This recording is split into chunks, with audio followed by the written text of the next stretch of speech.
d'être ici et je vous remercie d'être là.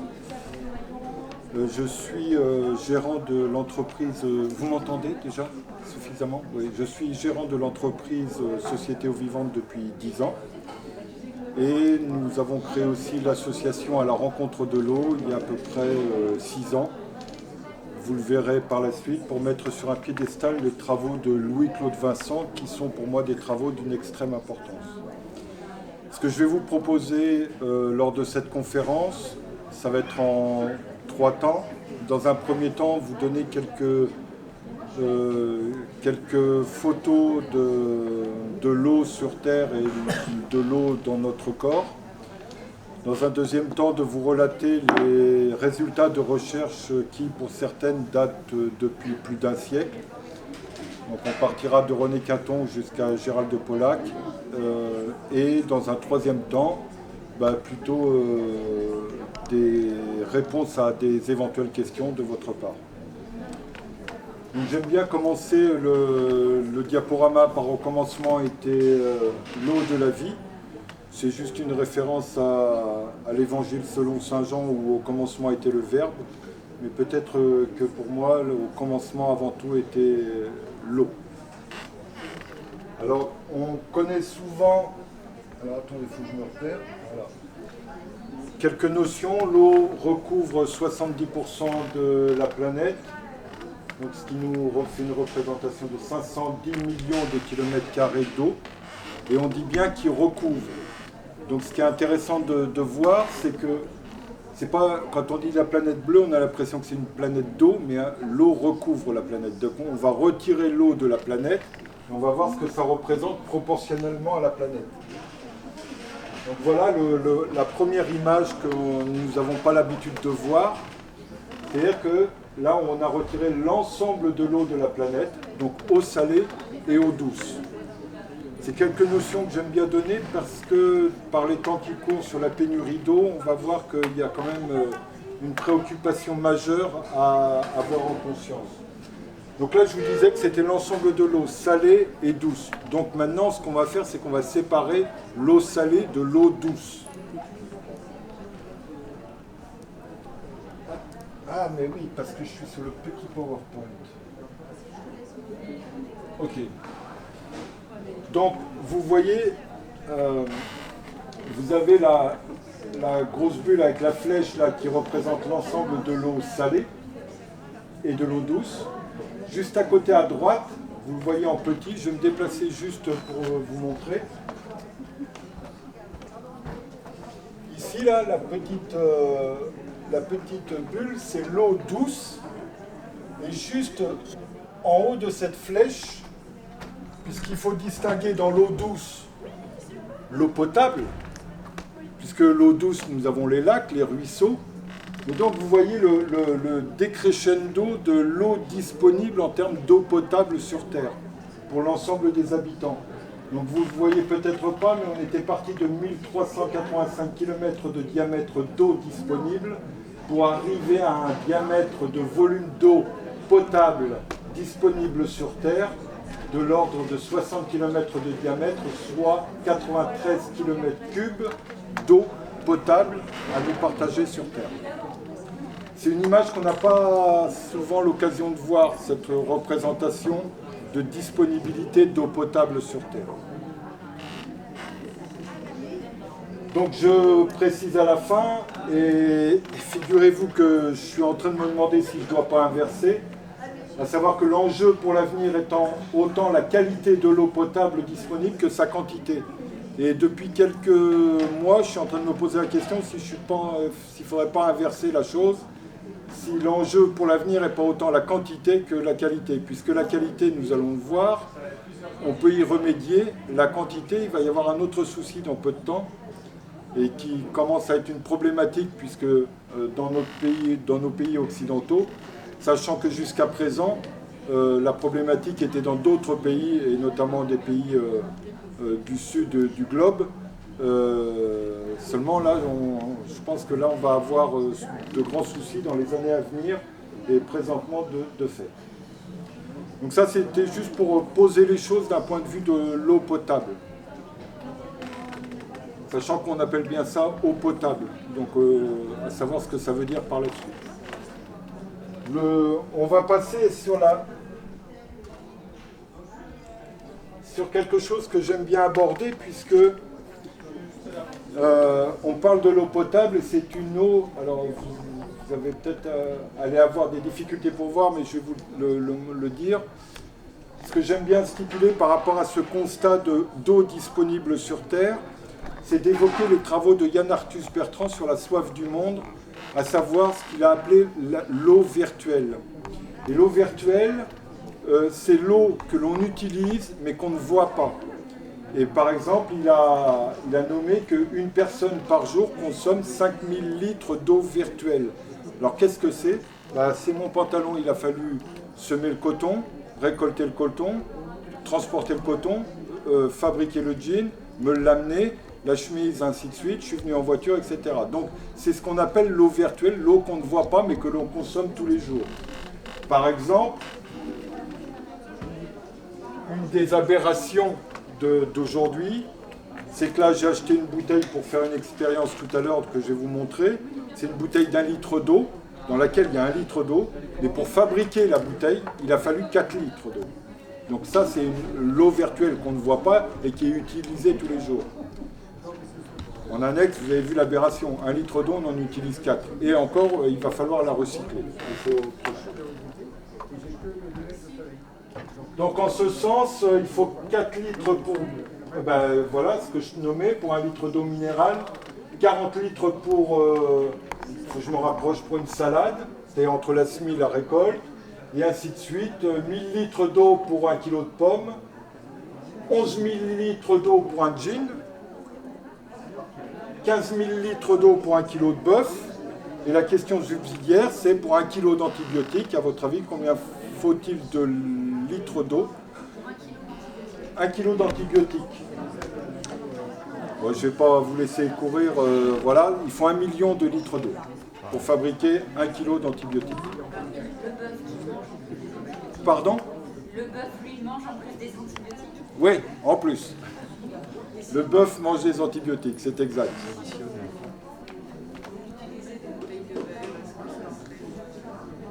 Alors, utiliser des bouteilles de verre est moins impactant, bien évidemment, puisque après, on doit les recycler. Mais la problématique du recyclage, c'est toute l'industrie qui va autour.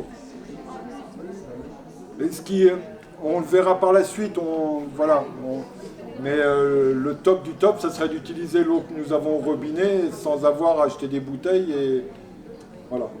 On y reviendra sur cette problématique du business de l'eau.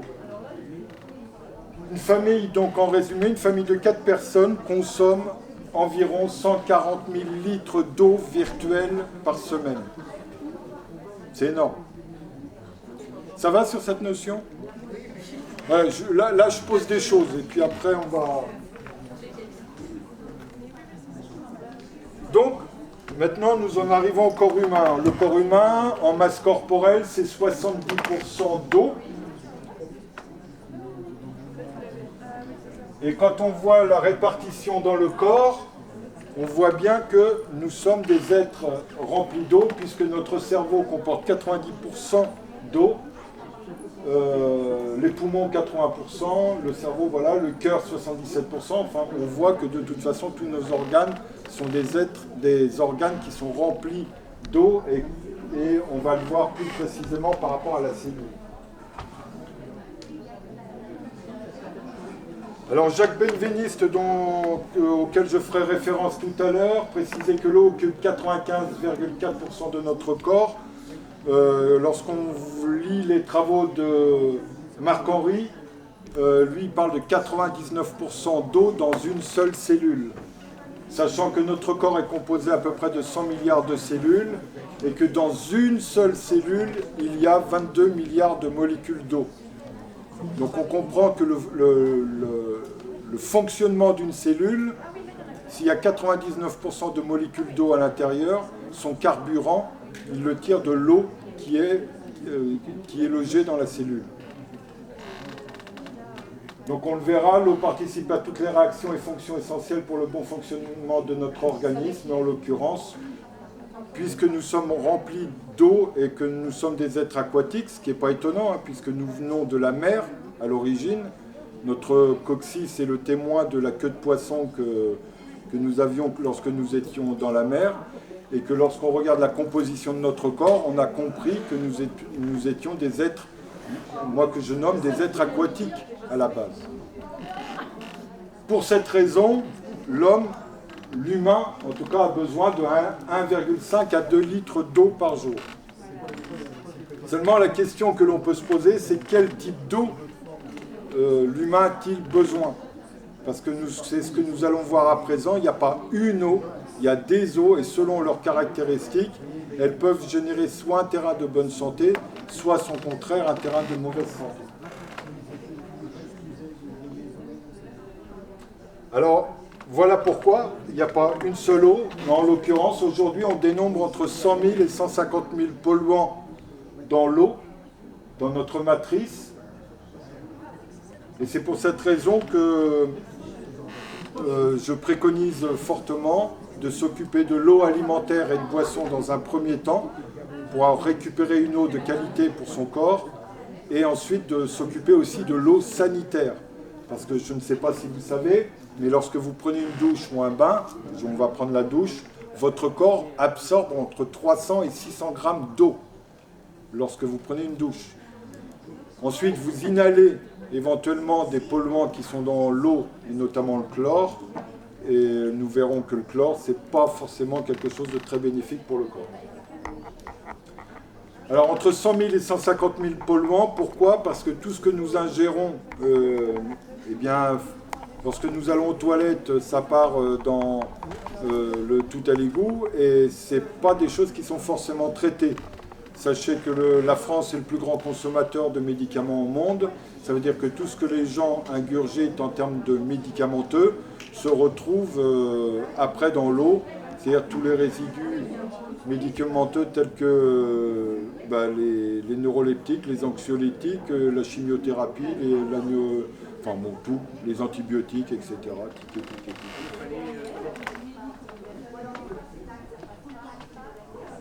Alors, ça c'est une analyse d'eau du Puy-en-Velay.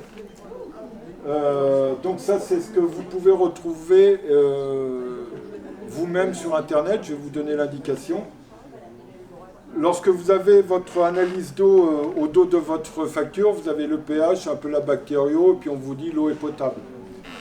Donc là je vais vous faire un petit défilé de l'eau du Puy-en-Velay.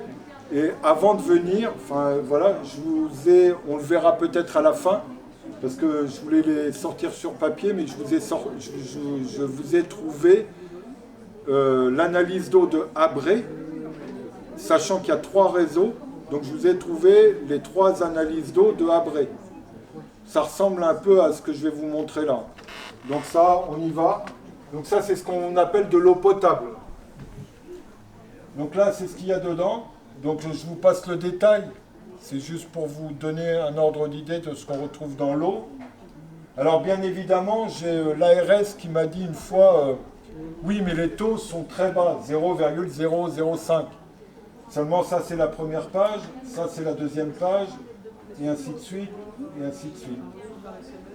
Et moi quand je fais l'addition de tout ça, pour moi c'est une bombe chimique. C'est plus H2O, ça, cette histoire-là. Donc à la fin, je pourrais vous montrer celle de Abré, des 3 réseaux, si ça vous... Voilà. Mais sachez que vous pouvez retrouver ces analyses complètes. Ils ont au moins l'objectif d'essayer de montrer ce qu'il y a dans l'eau, sachant que bien sûr on ne retrouve dans l'eau que ce que l'on cherche. Mais là, déjà, on trouve des choses assez inquiétantes. Hein, le lindane, de toute façon, tous les noms qu'il y a là, ce n'est pas des mots qu'on devrait retrouver dans l'eau. Mais il suffit de taper sur Internet qualitédel'eau.gouv. Là, vous tombez sur le site de l'ARS. Là, vous sélectionnez votre région, votre département, votre ville. Et dans votre commune, après, vous avez un seul réseau. Et là, à Bray, par exemple, il y a 3 réseaux.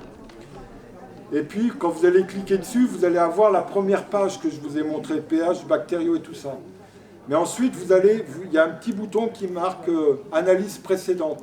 Et vous tapez dessus, puis vous regardez, vous regardez, vous regardez. Et il y a un moment, moi je suis tombé sur les 3 analyses qui sont obligées de faire de temps en temps. C'est pour ça que celle sur laquelle vous allez tomber, elle va peut-être faire que 10 lignes. Mais si vous faites bulletin précédent, vous allez peut-être tomber sur celle de 8 pages, ou 10 pages, ou 12 pages.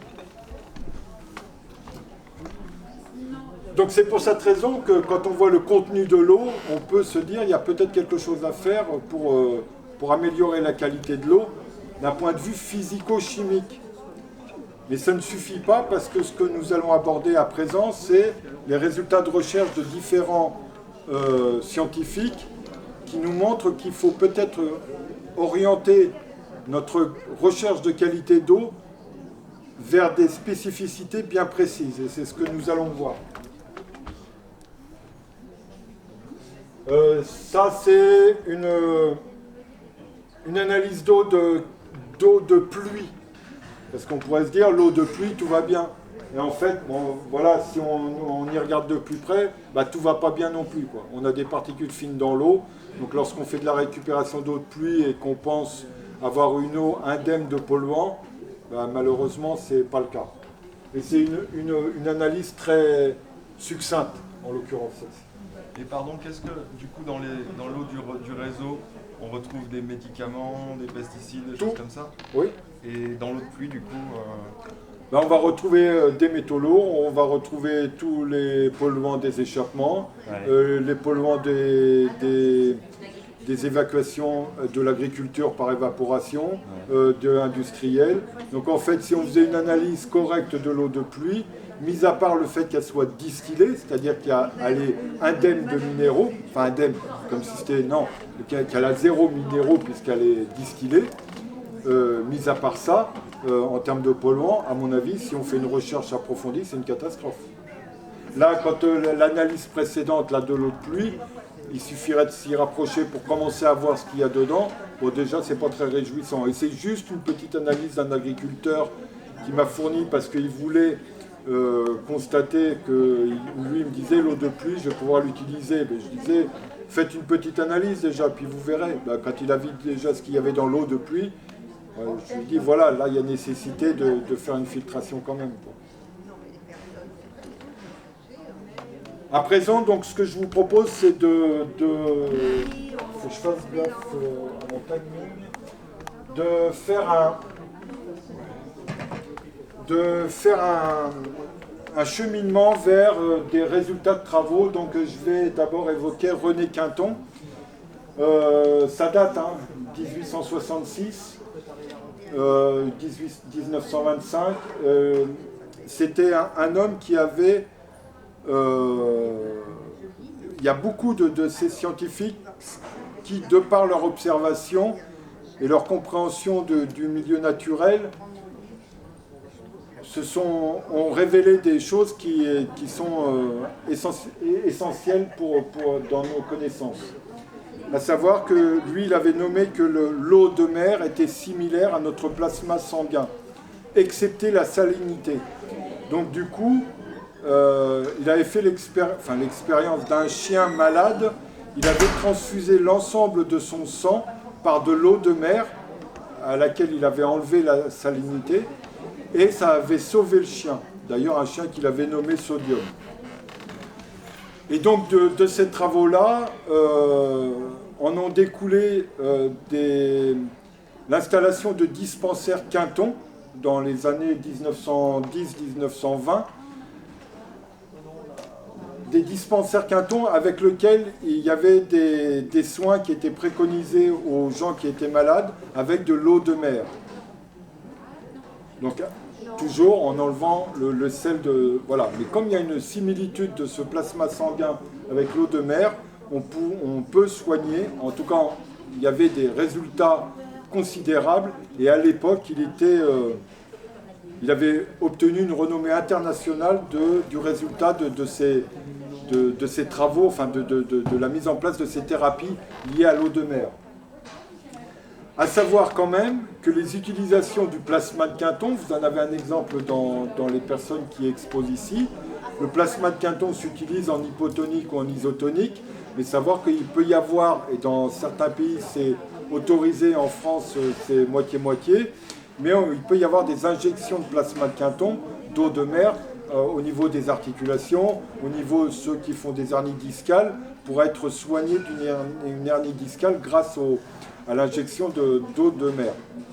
À savoir qu'il y avait plus de 30 applications du plasma de Quinton, de la thérapie Quinton, référencées dans le Vidal, qui est le dictionnaire médical dans lequel sont répertoriés tous les médicaments utilisables en médecine.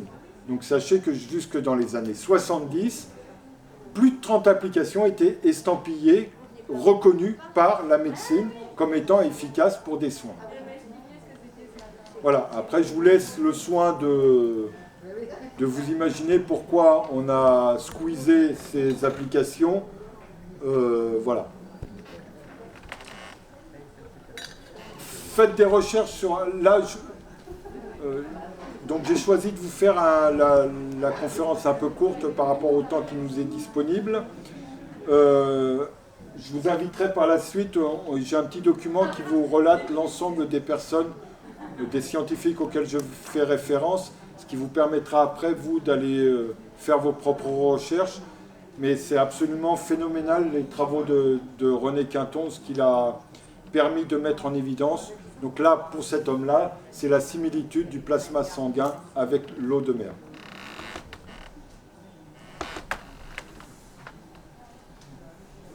La deuxième personne auquel je fais référence, normalement c'est bon, on va partir là-dessus, Victor Schauberger. Victor Schauberger, lui, c'est un forestier qui débardait son bois et il est débardé par les fleuves. Et lui, c'était les 3 C, copier la nature, enfin c'était observer et copier la nature. Et du coup, en observant la nature, c'est là où il a compris l'intérêt du tourbillon dans les fleuves, donc ce qu'il a appelé le vortex. Et du coup, comme lui débardait son bois via les fleuves, il a mis au point des canaux pour évacuer ces troncs d'arbres issus des montagnes le plus vite possible et que ça ne s'engrange pas comme ça et que ça, voilà, pour pouvoir les évacuer.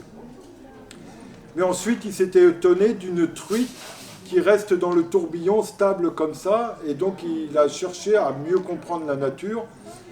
Et de là, il a compris que le vortex était quelque chose qu'on retrouvait, le mouvement du vortex était ce qu'on retrouvait partout dans le vivant. Quand on regarde une photo satellite, les nuages, on voit le vortex.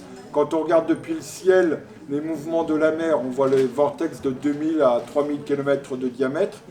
D'ailleurs, sachez que c'est grâce à ces vortex marins que la mer arrive à s'auto-dépolluer de l'ensemble de l'activité humaine, sachant qu'on lui en met dans la mer. Hein.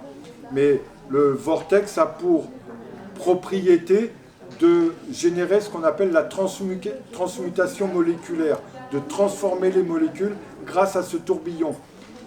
Il y a même des procédés de filtration issus du vortex qui permet de nettoyer l'eau grâce à ce tourbillon. Et puis, lorsqu'on regarde l'ADN de l'homme, c'est aussi un vortex. Quand on regarde la torsion de nos os, c'est aussi un vortex. Quand on regarde notre système sanguin, à savoir que je ne sais pas si vous le savez, mais l'ensemble de notre système sanguin d'un corps humain, c'est 2 fois le tour de la Terre quand même. 80 000 km de veines, de vaisseaux, d'artères à l'intérieur de notre corps. Eh bien, quand on le regarde, il y a une torsion de nos veines parce que la torsion permet d'accélérer. Nous-mêmes, dans notre entreprise, il nous arrive d'utiliser des tuyaux de cuivre torsadés pour accélérer la vitesse d'eau dans les tuyaux. Et grâce notamment à ces travaux, à Schauberger, il y a eu des utilisations bien précises, notamment pour des préoccupations dans des villes, d'inondation. Parce que lui disait, lorsque on a canalisé l'eau dans les villes bien droites, et que du coup, avec le bétonnage, lorsqu'il pleuvait, il y avait des inondations, lui il a dit il y a 2 choses à faire. La première, c'est de rajouter des masses au milieu du lit de la rivière pour générer un tourbillon juste à... Vous le voyez lorsque vous observez une rivière, lorsque vous la regardez qu'il n'y a rien qui dépasse, elle coule lentement. Lorsque vous avez quelque chose qui dépasse, derrière vous avez un tourbillon et vous avez une vitesse qui s'accélère. Donc il a préconisé l'installation de masses qui sortaient du lit de la rivière pour accélérer le débit de l'eau et aussi de casser l'effet rectiligne des canaux et de rajouter des courbes de façon à donner ces tourbillons successifs. Certaines villes en Allemagne et en Autriche ont accepté ces préconisations-là et on résout des problématiques d'inondation dans leur ville grâce à ces préconisations, sachant que aujourd'hui c'est toujours utilisé et certains ont compris ces phénomènes-là et cassent l'effet rectiligne et permettent de favoriser le vortex. Alors de la même façon, Victor Schauberger, donc il y a son petit-fils Jörg Schauberger qui était venu, je vous disais qu'en introduction j'étais à la fois gérant d'une entreprise et à la fois, enfin je suis aussi président d'une association à la rencontre de l'eau. Et en 2018, nous avions organisé un forum lié aux travaux de Louis-Claude Vincent que nous verrons tout à l'heure, mais notamment nous avions fait venir Jörg Schauberger, donc le petit-fils de Victor, qui bien sûr continue les travaux de son grand-père, sachant que Victor Schauberger, il avait été réquisitionné à son époque par le Troisième Reich. Il avait été réquisitionné sous peine de mort pour mettre au point les plans d'une soucoupe volante. Et à la sortie de la Seconde Guerre mondiale, il avait été happé par les Américains. Là, il était parti faire la poursuite de ses travaux aux États-Unis. Alors, il y a un bouquin ça s'appelle Le génie de Victor Schauberger, sur lequel on reprend les travaux de sa comète à énergie libre, parce que c'était un homme qui avait tellement compris la dynamique de l'eau, donc l'utilisation de l'énergie de l'eau, qu'il était capable de faire monter de l'eau dans un tuyau, chose qui nous sort de notre compréhension. Pour nous, l'eau, elle descend. Ben, lui, grâce à l'énergie de l'eau, il était capable de la faire monter dans un tuyau. Du coup, on lui avait demandé les plans, enfin d'élaborer des plans pour une soucoupe volante, ce qu'il a fait, ce qu'il a réalisé, une soucoupe volante à énergie libre. Donc ça, c'était lorsqu'il a été happé par les Américains. Et lorsqu'il est revenu en Allemagne, il a eu un accident dont il est mort, un accident de circonstances un peu bizarroïdes, et tous les plans ont plus ou moins disparu, je dirais un peu comme par hasard. Donc il y a son petit-fils qui a repris tous ses travaux, et qui est à l'Institut Schauberger en Allemagne, et qui continue à continuer d'élaborer, à partir des travaux de son grand-père, tout un tas de matériel issu de ces travaux liés au vortex. Donc nous-mêmes, dans notre entreprise, on utilise des appareils avec du vortex où vous pouvez aussi avoir des utilisations qu'on fixe au robinet qui gèrent le vortex. Bon, ça s'utilise et c'est ce qu'on appelle, ce qu'on retrouve quand on parle de dynamique de l'eau, revitalisation de l'eau, redynamisation. Tout ça, ce sont des mots différents, ou restructuration de l'eau. En tout cas pour moi, c'est la même chose. Redynamisation, revitalisation, redynamisation. Donc je crois que comme il y a deux PowerPoint, on va voir. Et voilà, ça c'est ce qu'il avait fait pour débarder le bois dans les forêts pour que les troncs d'arbres. Alors vous voyez, c'était pas rectiligne. Et ça permettait de donner de la vitesse aux troncs d'arbres lorsqu'ils les évacuaient de la forêt. Donc ça, ce sont... vous voyez, on retrouve le vortex de partout. Et ce qui est intéressant, c'est que je vous parlais du vortex de nos os, de l'ADN, de nos veines, voilà, mais on le retrouve dans l'escargot, on le retrouve dans l'implantation des feuilles sur une tige, toujours le vortex, la torsion, oui, dans notre chevelure, on le retrouve de toute façon, le vortex est partout, et le vortex égale le mouvement.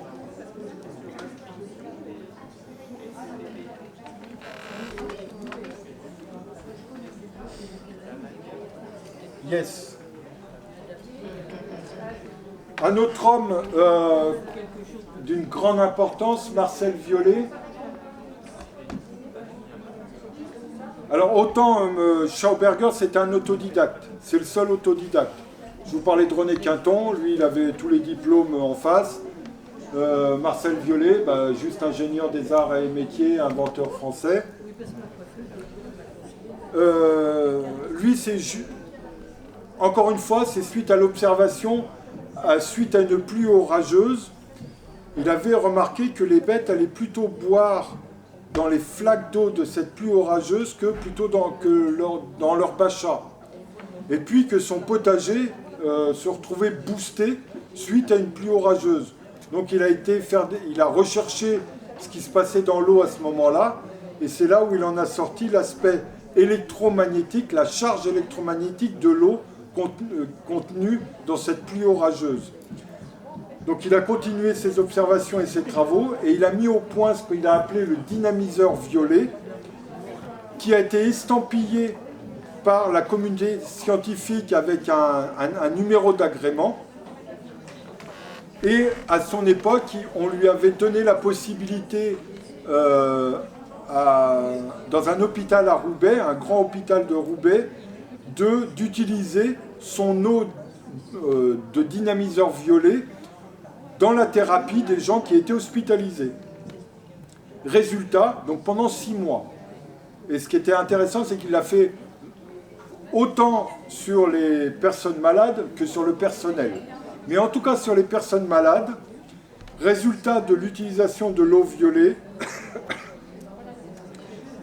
la moitié du séjour d'hospitalisation en moins et la moitié d'absorption médicamenteuse pour résoudre la problématique pathologique des gens. Donc, voilà. Alors il y a un comité scientifique qui s'était réuni à l'époque et qui a regardé ce qu'il y avait dans cette eau.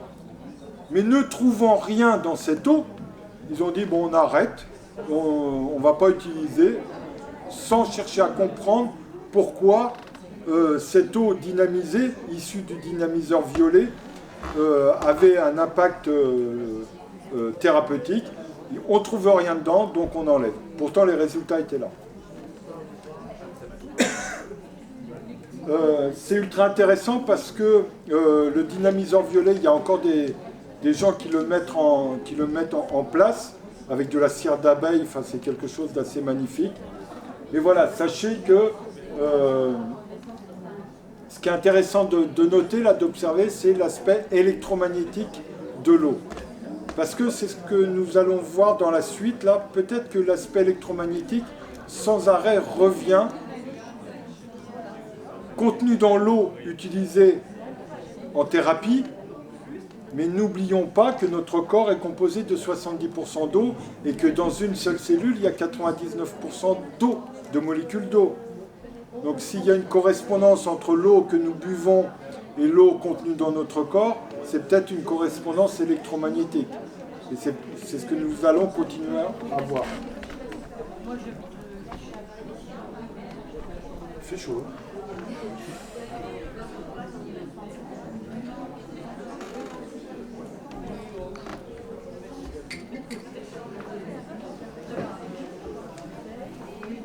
Là, nous allons entamer une des personnes qui, pour moi, alors elles sont toutes importantes. Toutes celles que je vous nomme aujourd'hui sont pour moi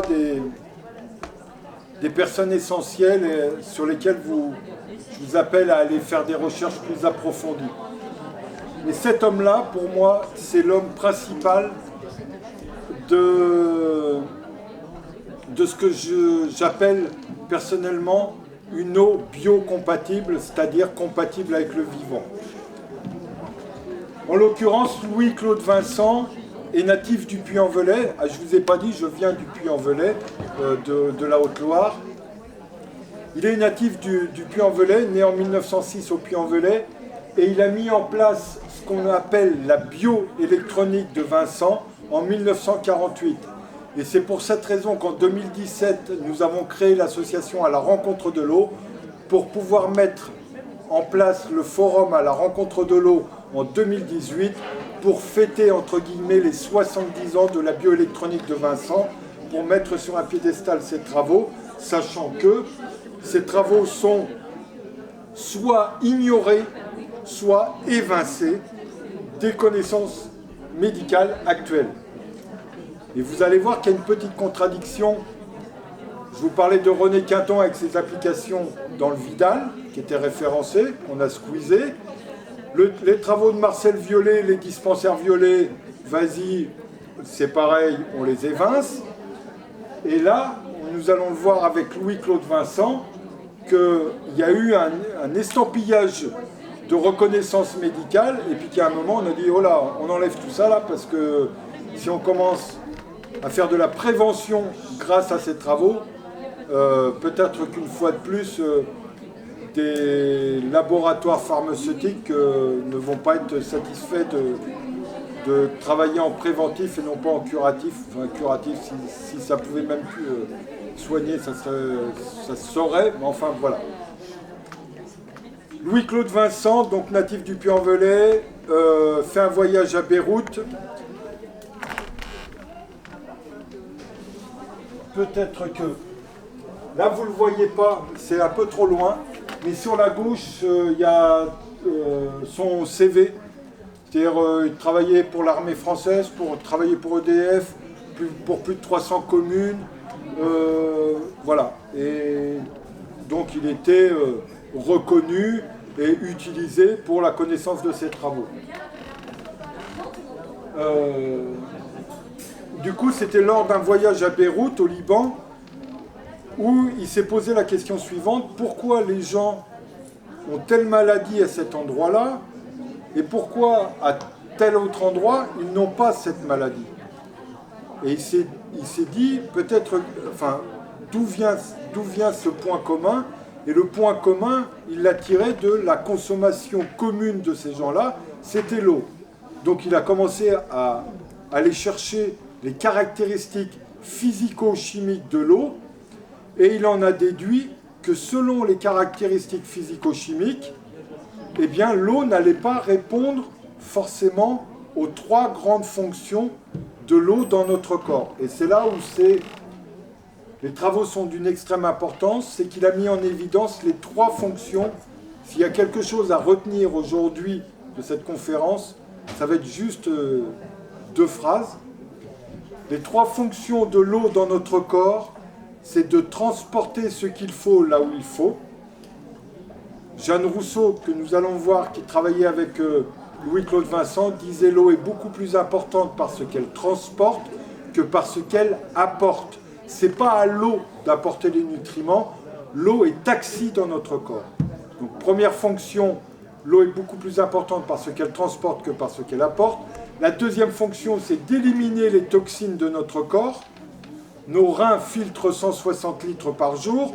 Il y a un moment, il y a nos poubelles. Eh bien, il faut bien que les éboueurs passent. Eh bien, l'eau a cette fonction-là, d'évacuer via l'urine, la transpiration, nos toxines qui sont triées par notre corps. Et la troisième fonction de l'eau dans notre corps, bien sûr, c'est ce que nous avons déjà vu, c'est d'hydrater notre corps, puisque nous sommes en masse corporelle de 70% d'eau, qu'il y a 22 milliards de molécules d'eau dans une seule cellule. Vous comprenez qu'il faut amener le bon carburant à notre cellule. Transporter, éliminer, hydrater. Seulement, les travaux de Louis-Claude Vincent ont mis en évidence que pour que l'eau remplisse ces trois fonctions, il faut qu'elle ait trois caractéristiques bien précises, à savoir que l'eau soit légèrement acide, donc entre 6,2 et 6,9.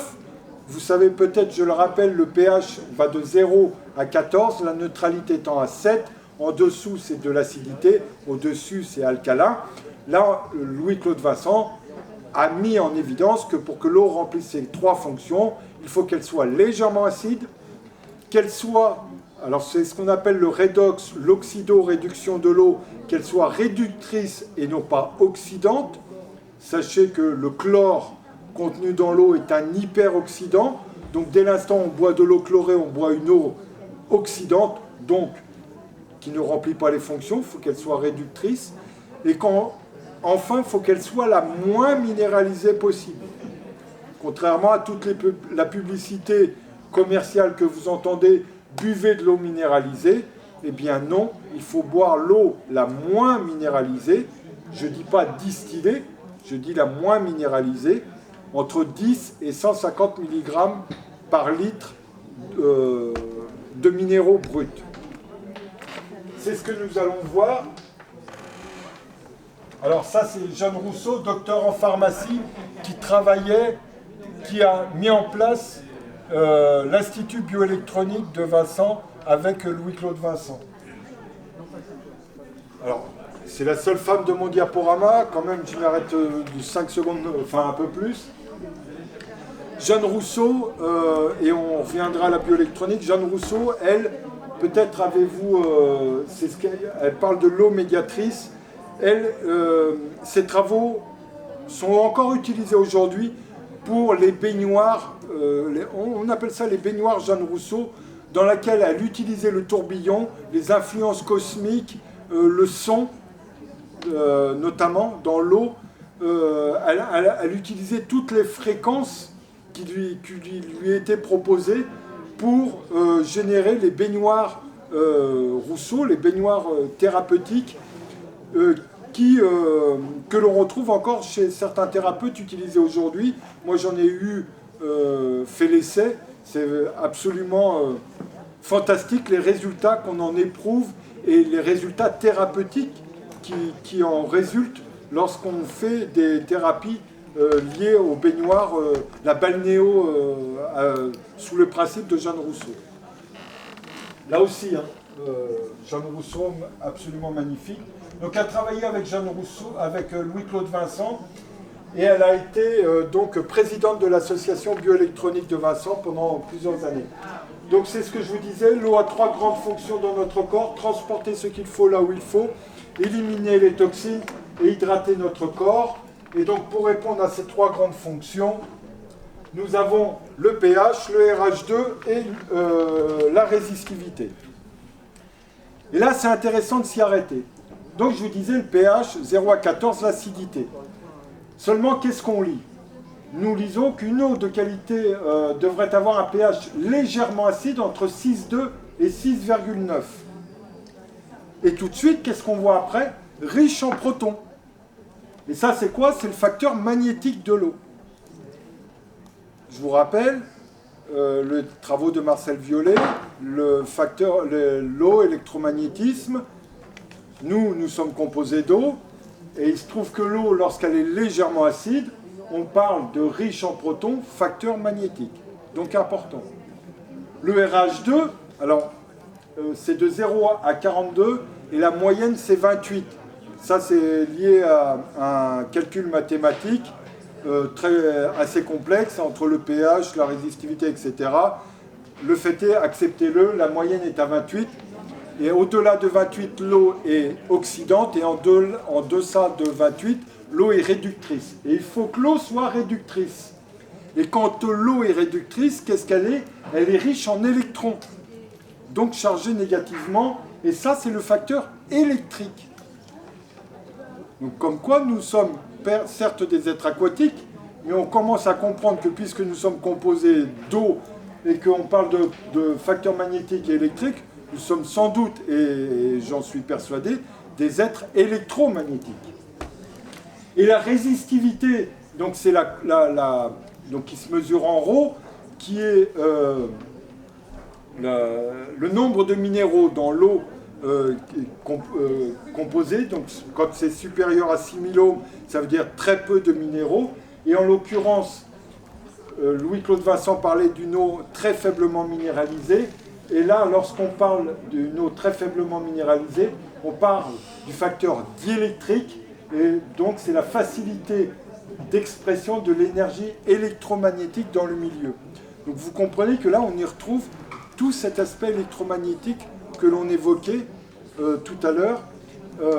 Et lorsqu'on parle d'eau de mer, sachant que l'eau de mer, en termes de minéralité, on retrouve une minéralité compatible avec notre corps, en tout cas assimilable. La minéralité de l'eau, c'est l'aspect électromagnétique, puisqu'on parle de la résistivité, c'est-à-dire le nombre de minéraux contenus dans l'eau. C'est OK? Alors comme quoi, sans discréditer la personne qui expose ces appareils dehors, qui préconise de boire une eau alcaline, moi j'ai un souci là, avec l'eau alcaline telle qu'elle est préconisée à boire. Alors peut-être qu'elle est bonne pour les Japonais, mais en tout cas, liée aux travaux de Louis-Claude Vincent, sachant que ce que je peux dire d'ores et déjà, ce que je peux vous révéler par rapport lorsque j'évoquais que Quinton, il y avait des références dans le Vidal, Marcel Violet, le travail dans les hôpitaux, Louis-Claude Vincent avait sa chaire de la bioélectronique à la faculté de médecine de Paris. Et lorsqu'on a une chaire dans une faculté, ça veut dire qu'on est reconnu, estampillé comme outil nécessaire à la compréhension de la qualité de l'eau dans le milieu médical. Sachez aujourd'hui que dans les 7 ans d'études de médecine que font les étudiants en médecine, ils parlent de l'eau pendant 1 heure. Ça fait partie des choses primordiales à notre santé.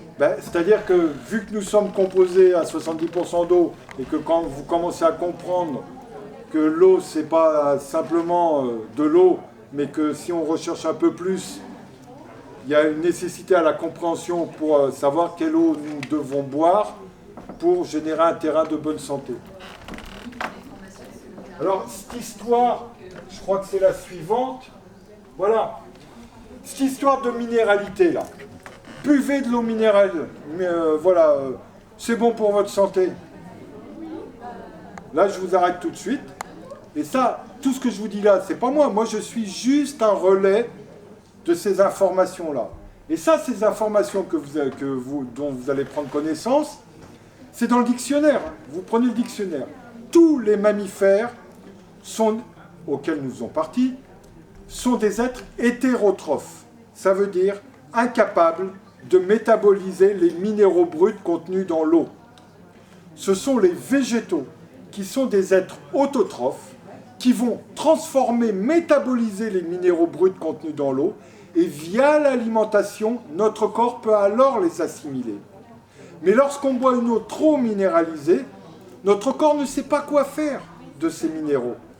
Et que ce soit Luc Montagnier, prix Nobel de médecine, ou un autre prix Nobel de médecine, Walbrugg, disait que la surminéralité de l'eau que nous buvons est une des causes du cancer. Une des causes, ce n'est pas la cause. Mais arthrose, arthrite, calcul biliaire, calcul rénaux, est aussi une des causes du cancer, la surminéralité. Pourquoi ? Parce que notre corps ne peut pas transformer les minéraux bruts. Alors, Marc-Henri, que nous allons voir tout à l'heure, pourquoi nous ne pouvons pas les transmuter, les transformer? C'est parce que leur forme, et là je ne vais pas rentrer dans le détail, chimique, donc colloïdale, donc on en revient encore dans l'histoire de Vortex, eh bien, les minéraux contenus dans l'eau n'ont pas une forme colloïdale qui nous permet de les transformer. Par contre, le plasma de Quinton, que nous avons vu tout à l'heure, les minéraux contenus dans l'eau, parce que là, les minéraux contenus dans l'eau de mer, c'est chargé. Mais sauf que là, elles ont cette forme colloïdale. Donc c'est pour ça qu'on peut faire des cures d'eau de Quinton. Mais les minéraux contenus dans les bouteilles, c'est une aberration que de boire une eau trop minéralisée. Alors bien sûr que, et nous sommes tout près de Vichy, les eaux à caractéristiques minérales bien précises ont leur intérêt d'un point de vue thérapeutique dans un laps de temps donné. A priori, ceux qui sont constipés, quand ils boivent un verre de Hépar, ça les déconstipe. Ok, mais il y en a qui boivent de cette eau-là continuellement. Et là, ils encrassent, et l'organisme n'en peut plus. Les eaux de Vichy thermales, elles sont bonnes. Elles sont bonnes d'un point de vue thérapeutique dans un laps de temps donné, soit à boire, soit à se baigner dedans, etc. Ok, mais en consommation d'eau courante, ce dont notre corps a besoin, c'est pas de ces eaux-là en consommation courante.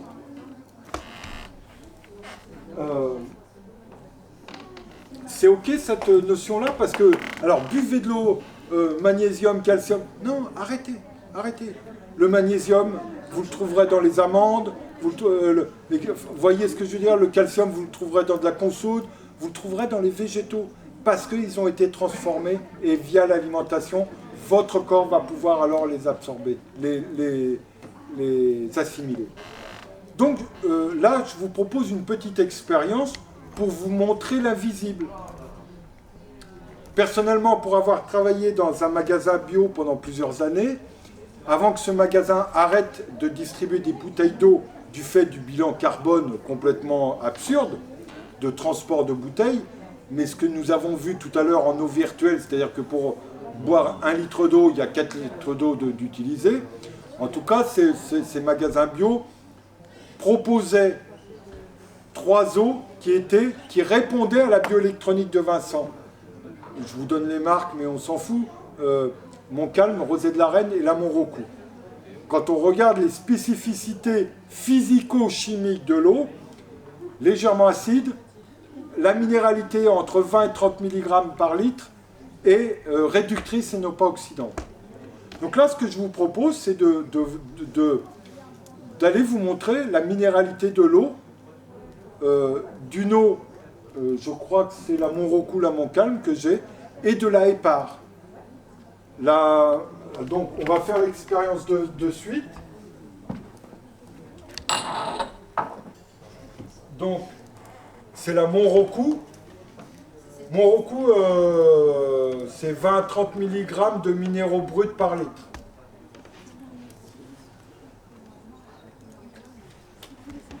Et là, alors bien sûr, j'ai pas d'action dans les bouteilles dans les entreprises. Là, c'est la Hépar, et si vous voulez consulter l'étiquette, c'est 2500 mg de minéraux bruts par litre. C'est-à-dire qu'à chaque fois que les gens... C'est la seule fois où j'achète des bouteilles. J'achète jamais de bouteilles, mais là, pour les conférences, je suis obligé. Enfin, voilà, pour vous montrer. Et la Hépar, à chaque fois que les gens boivent de cette eau-là, ils boivent 2,5 grammes de minéraux bruts qui ne savent pas quoi faire dans leur organisme.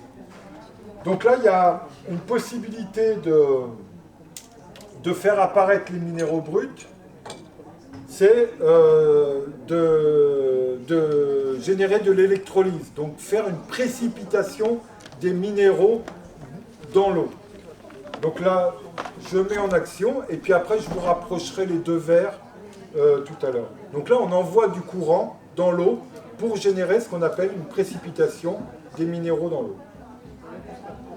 Donc vous vous souvenez, la Hépar là et la Monroco ici. Donc attention, parce que la couleur obtenue, c'est pas parce qu'on va avoir la couleur obtenue, c'est juste rendre visible l'invisible. C'est pas parce qu'il va y avoir cette couleur que c'est... Eh ben, on va s'arrêter, je crois que ça suffit.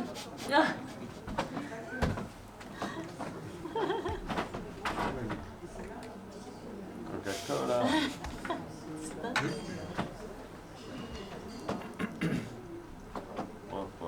Vous voyez? Oui. Alors, c'est intéressant parce que... Ah, de l'eau, de l'eau, de l'eau. Oui, elle est transparente, là. Les deux sont transparentes. Mais vous voyez bien que les caractéristiques ne sont pas les mêmes. Donc là, on a juste une précipitation des minéraux contenus dans l'eau. C'est pas parce que c'est noir que c'est pas bon. Je veux dire, c'est une eau qui est très bonne pour les plantes. Puisque la plante est capable de métaboliser ces minéraux contenus dans l'eau. Mais nous, ça là, notre corps ne sait pas quoi en faire. Donc vous le verrez, là ça va se reposer au fur et à mesure.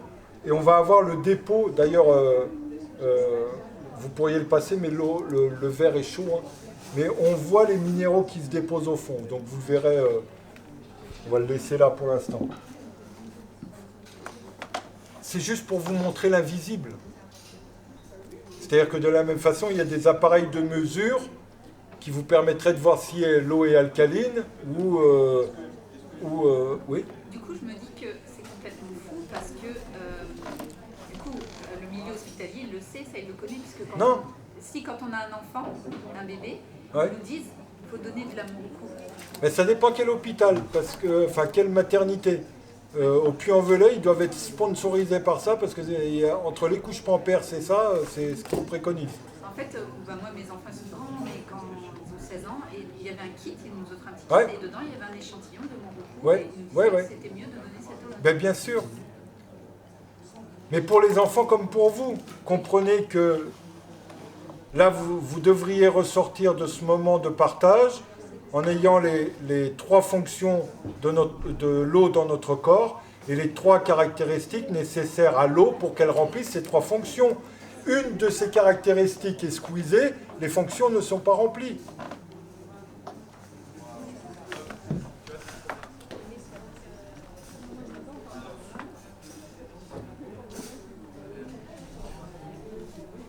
Alors nous allons poursuivre, parce que lié aux travaux de Louis-Claude Vincent, vous allez comprendre l'impact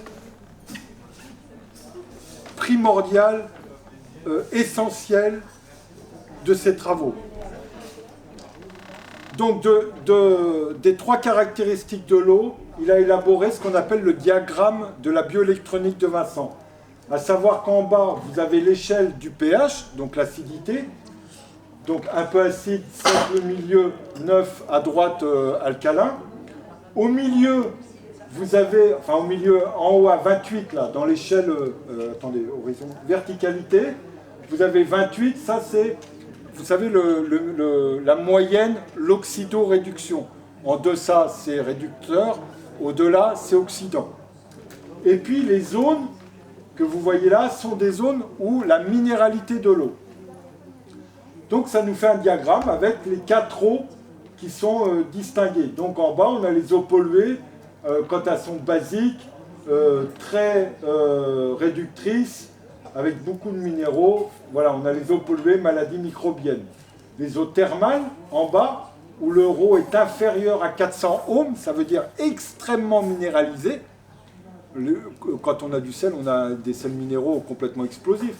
Je vous rappelle, hein, le ρ se mesure en ohms, plus c'est élevé, moins il y a de minéraux. C'est à l'inverse de notre compréhension habituelle. Donc on a les eaux thermales en bas. Là-haut, on a les eaux traitées, en haut à droite, chlorées, etc. Et on a les eaux parfaites, ce qu'il a identifié comme parfaites, ce qu'on a dit tout à l'heure, légèrement acides, légèrement réductrices, et avec le moins de minéraux dedans. Sachant que jusqu'à l'apparition du chlore dans l'eau, début du siècle dernier, 95% des maladies étaient de type microbienne, le reste était des maladies de type viral, et depuis que nous avons introduit le chlore dans l'eau, ça s'est inversé. Nous avons avant tout des maladies à 95% virales et presque plus de maladies microbiennes. Je vous parle dans notre société occidentale à nous. Mais ça s'est inversé. Et c'est intéressant parce que on le voit là-haut à droite, les eaux traitées, chlore, ozone, etc. Donc ça, c'est les 4 eaux qui sont différentes. Et ce qui est intéressant, c'est que la bioélectronique, donc on peut aller chercher ces 3 caractéristiques dans l'eau, mais on peut aller les chercher dans notre corps. Et c'est ce qu'a fait Louis-Claude Vincent, en étudiant nos 3 fluides, le sang, l'urine et la salive. Et il s'est aperçu que lorsque les gens avaient la même maladie, et bien bizarrement on les retrouvait au même endroit. Et vous allez le voir, c'est ce qu'il a fait. Là c'est le tableau, a le même diagramme, et en allant examiner tous ceux qui ont le cancer, là-haut, vous voyez, ici, et bien c'est basique, ils sont plutôt oxydants et une forte minéralité. Mais vous vous rappelez le tableau d'avant. Et ça, c'est intéressant. Alors donc, on a, chaque fois qu'il a regardé les leucémies, les personnes, alors le sang, la salive et l'urine, on les retrouvait là. Le choléra, on les retrouvait là. Et ainsi de suite. Et pour chaque maladie, il a vu qu'à chaque fois qu'il regardait les caractéristiques des maladies, il pouvait mettre les gens dans des cases, entre guillemets. Et donc, on a la mesure de la bioélectronique du cancer ici, et on a la mesure de la bioélectronique, de la bonne santé ici. Là où je veux en venir, parce qu'il y a des personnes qui font la bioélectronique de nos 3 fluides. Ils ne sont pas nombreux en France. Hein. Mais c'est intéressant parce que, du coup, grâce à cet examen, on pourrait dire, faites gaffe, vous êtes en train de partir sur ce chemin-là. Ou au contraire, super, vous êtes dans la partie, le tableau précédent, c'est-à-dire là où vous êtes en bonne santé, où vous favorisez un terrain de bonne santé. Et ce qu'il faut savoir, c'est que autant il y a des éléments destructeurs, donc l'alimentation non bio, c'est infect, les ondes électromagnétiques, notamment les portables. Alors là, j'ai mon détecteur, mais la pile est foutue, donc je ne peux pas vous faire une démonstration. Mais je prends le détecteur, je prends un portable, et j'appelle ma messagerie, vous voyez le détecteur électromagnétique qui explose, enfin qui bip à fond, etc. Et là, dans la compréhension de savoir pourquoi ça nous est néfaste, mais on l'a vu, avec les travaux de Marcel Violet, nous sommes remplis d'eau, nous sommes des êtres électromagnétiques, nous le voyons avec Louis-Claude Vincent, les protons, les électrons, vous voyez qu'on est des êtres aquatiques et électromagnétiques. Donc les influences électromagnétiques sur notre corps sont importantes. Donc des éléments destructeurs sont les ondes électromagnétiques. L'eau, bien évidemment, en premier, boire une eau biocompatible. Et donc ce qui est intéressant de voir, c'est que nous avons des éléments restructurateurs, donc qu'on peut utiliser pour pallier à cette direction de mauvaise santé éventuelle qu'on pourrait prendre. Donc ça, vous comprenez l'importance de ces travaux-là? C'est qu'on pourrait faire de la prévention aujourd'hui grâce à l'examen de nos 3 fluides auprès de la médecine, et ça pourrait se faire très facilement. Il y a des règles de l'art à respecter, mais on pourrait dire aux personnes, oh là, faites gaffe là, vous êtes en train de partir sur un terrain de mauvaise santé. Et donc voilà ce qu'on peut faire. Sachez qu'il y avait la chaire de la bioélectronique à la faculté de médecine de Paris. Et ça, c'est pareil, on l'a enlevé. Oui? En fait, par exemple, dans le village où je suis née, où j'habite, la plupart des gens ont eu des problèmes de thyroïde. De thyroïde? Ouais. Est-ce que ça peut être dû à ça, à l'eau? Bah là, le problème de la thyroïde, a priori, c'est Tchernobyl qui ne s'est pas arrêté aux frontières. Oui, mais c'est vrai qu'une quinzaine de personnes ont péri la même année, quoi. Ouais, alors peut-être Tchernobyl, mais est-ce que aussi... En tout cas, les problèmes de thyroïde jusqu'à Clermont-Ferrand, ça a été le cas où ils ont vu une exponentialité des opérations de la thyroïde, et ça, c'était lié à... Mais du coup, c'est peut-être ça qui a pollué l'eau? C'est peut-être arrivé par l'eau?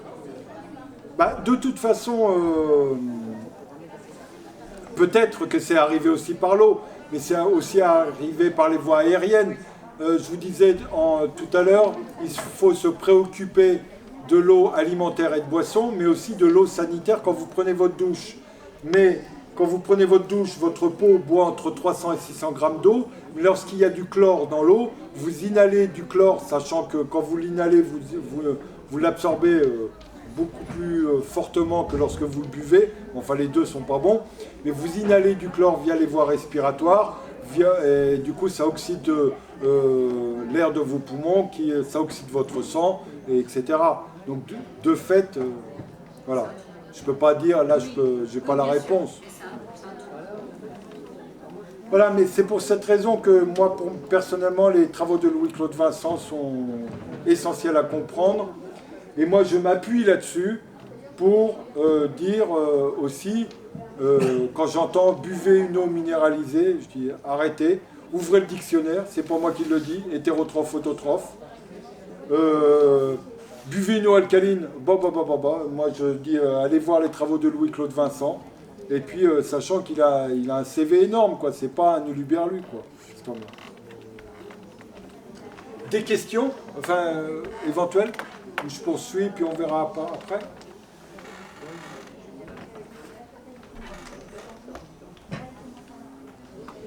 Euh, 305, ouais, c'est bon.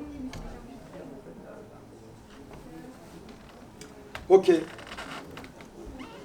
Donc, dans la première partie, je propose le regard physico-chimique de l'eau. Donc, ce que vous avez à retenir, 3 fonctions de l'eau, 3 caractéristiques nécessaires, ça c'est ok. Mais, il y a eu un autre aspect qui est important à comprendre, et c'est ce qui a été mis en évidence par les travaux de Jacques Benveniste dans les années 80, qui était juste médecin et directeur de recherche à l'INSERM. Juste directeur de médecin à l'INSERM. C'est-à-dire que là encore, voilà, c'est pas un type qui sort farfelu, qui vient nous parler de quelque chose. Et en l'occurrence, cet homme-là, grâce à ses travaux dans les années 85-86, il a mis en évidence ce qu'il a appelé par la suite la mémoire de l'eau. Alors la mémoire de l'eau, lui, s'est appuyé sur des premières observations. Peut-être connaissez-vous Rudolf Steiner, donc anthroposophe, qui était, lui, je ne sais pas ce qu'il n'était pas. Il était mathématicien, philosophe, anthropologue, enfin il était un peu tout, il était même médecin. Et Steiner, quand il rentrait, quand il est médecin, et à l'époque, il n'y avait pas de double vitrage dans les chambres des malades à l'hôpital dans lesquels il rentrait. Et quand il rentrait dans une chambre, il avait observé que quand il y avait du gel aux fenêtres, quand il y avait la même maladie à l'intérieur de la chambre, que la personne portait la même maladie, le gel était le même aux fenêtres. Et que lorsque la personne avait une autre maladie, le gel était différent. Le givre, pardon, je dis le givre aux fenêtres, le dessin était différent. Et ça date, hein, voilà. Mais ce qui était observable, c'était surtout que chaque fois qu'il y avait la même maladie, le givre était le même aux fenêtres. Et Jacques Benveniste, alors je ne sais pas s'il a eu connaissance, en tout cas il s'est posé la question de cette histoire d'eau et si elle était en mesure de capter une information et de la transporter. Et c'est ces travaux qui ont permis, dans les années 80, où par répétition d'expérience, parce que c'est le genre de personne où il répète 1000 fois l'expérience avant de la soumettre à la validation de la communauté scientifique.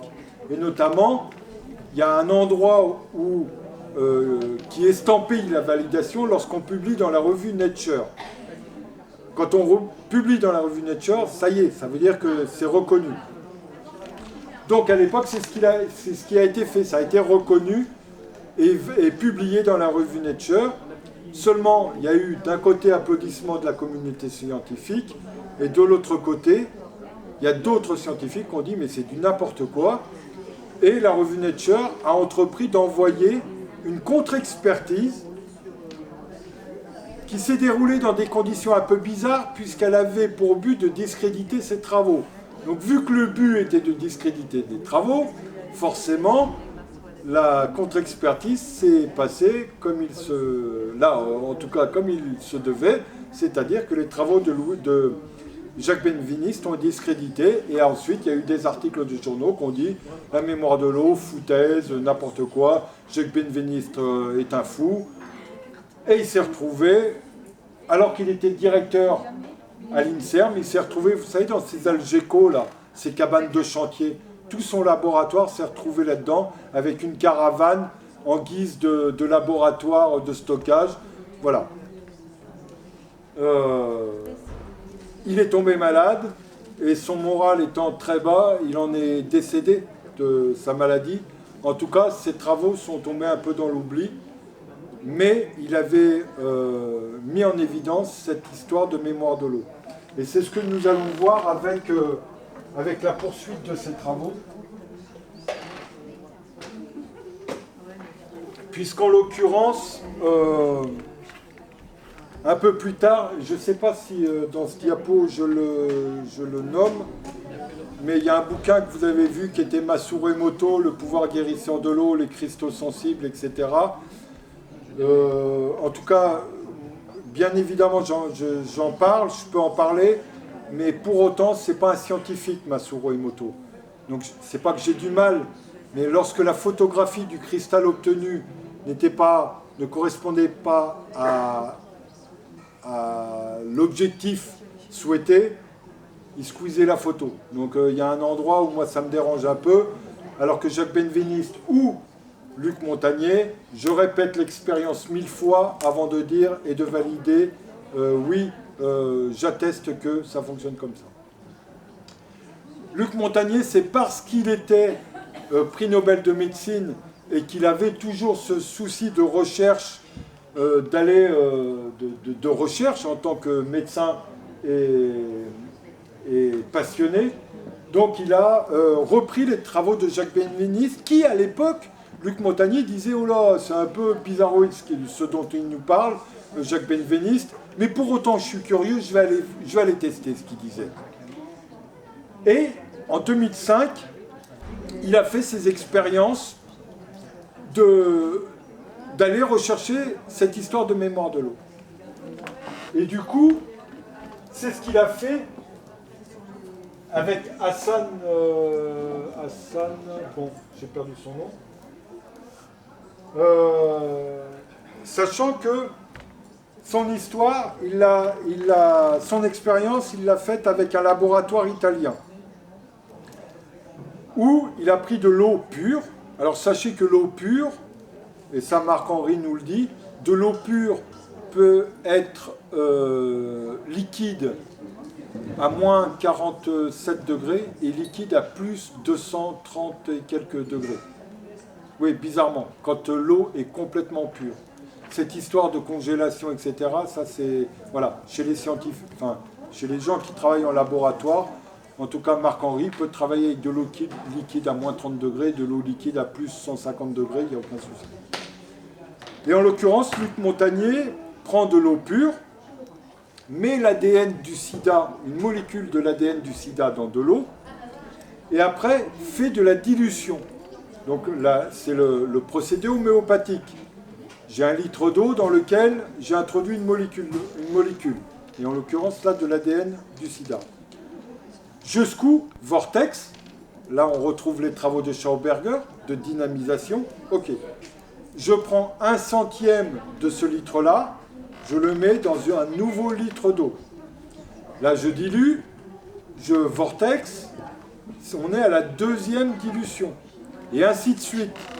Sachez qu'au bout de la 15e dilution, telle que Luc Montagnier l'atteste, on ne retrouve plus de traces physico-chimiques de la molécule de départ.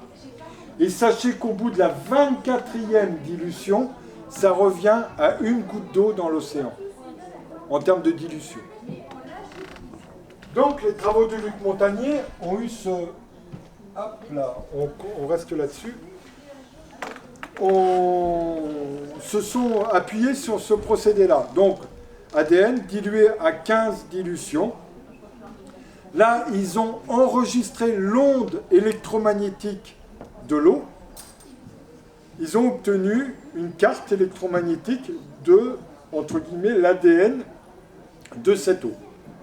Cet enregistrement, ils l'ont envoyé via Internet, hein, c'est un enregistrement électromagnétique. Via Internet, ils l'ont envoyé avec le laboratoire en Italie avec lequel ils bossaient. En Italie, le chercheur que l'on voit dans un documentaire qui a été visible sur la 5 et qu'on appelle « On a retrouvé la mémoire de l'eau ». À cette occasion, si vous souhaitez retrouver cette vidéo, vous prendrez mes coordonnées, vous me dites « j'aimerais bien » parce que bien sûr, ça aussi c'est une vidéo sur Internet qu'on a vraiment du mal à retrouver. Moi, j'ai capturé les références Internet, comme ça, je peux vous envoyer des liens sur la mémoire de l'eau, je vous en reparlerai après tout à l'heure. Mais notamment, on a retrouvé la mémoire de l'eau, c'est visible encore, où on voit toute cette expérience et les travaux de Jacques Benveniste et de Luc Montagnier, donc qui envoient cet enregistrement dans un laboratoire en Italie. En Italie, ils prennent cet enregistrement, ils prennent de l'eau pure, ils font écouter, entre guillemets, cet enregistrement à de l'eau, et ensuite, ils regardent la carte électromagnétique de cette eau. Et il se trouve que quand il compare la carte électromagnétique à Paris et la carte électromagnétique obtenue en Italie, ils font la comparaison, on obtient la même histoire d'ADN de la molécule du sida à l'intérieur. Donc là, Luc Montagnier a dit, oui, Jacques Benveniste avait raison, l'eau est en mesure de capter une information, de la transporter et de la conserver.